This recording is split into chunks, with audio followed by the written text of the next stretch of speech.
হ্যাঁ তুই তোর আমরা ফিল বেরো তুই তো ফিল খাই তা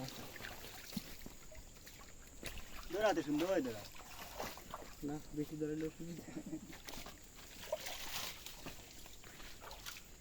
আর আমরা সামনে দিকে গেটটা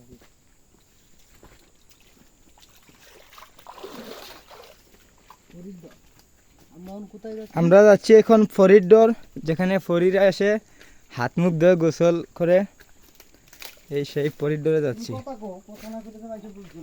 হ্যাঁ, এই যে তিনজন দেখতেছেন দর্শক, এরা সাপ মাকড় পোকামাকড় খেয়ে খেয়ে এদের এই অবস্থা এই জঙ্গলের মাঝে।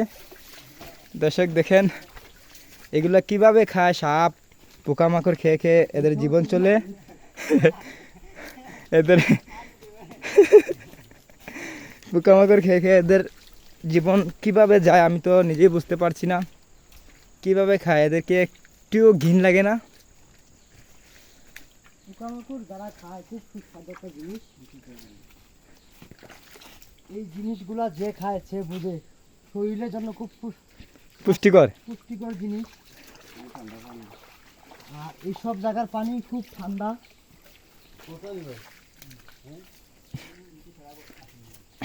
এখন আমরা চলে এসেছি। ও দেখো বাড়ির পানি নেই গিলা শুনি। ও দেখো তো লাম্পা 5। এখন আমরা চলে এসেছি ফরিদর এখানে। এখানে ফরিরা আসে হাত পু গোসল টোসল করে। দেখেন এই যে এই জায়গাটা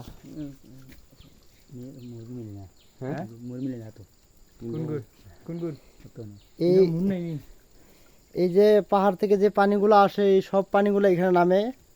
এইখানে কোনো মানুষের ঠাঁই লয় না।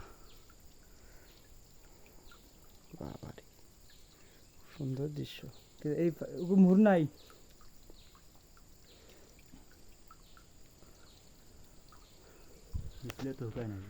না, যত খুশি তো পানি খাইতে পারে।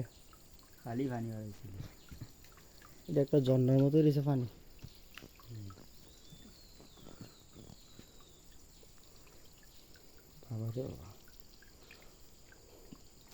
এই পাহাড়ের মধ্যে এই পানি, এটা অবাস্তব খাইনি।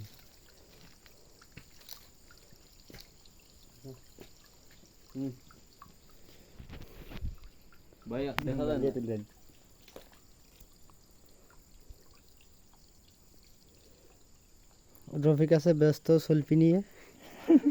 দেখেন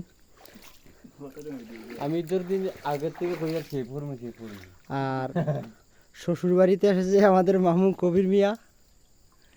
আর উনি হইল মামুর শালা, মানে আমার মামু। বাজারে বাইরে কি এটি হলো আমার বাপের শালা, আর এটি হলো আমার বাপের ছোট ভাই। আর আমার বাপের শালা হ্যাঁ, বাপের শালা এর শালা। সুন্দর একটা দৃশ্য। ভাই গেলে গাইস এখানেই শেষ।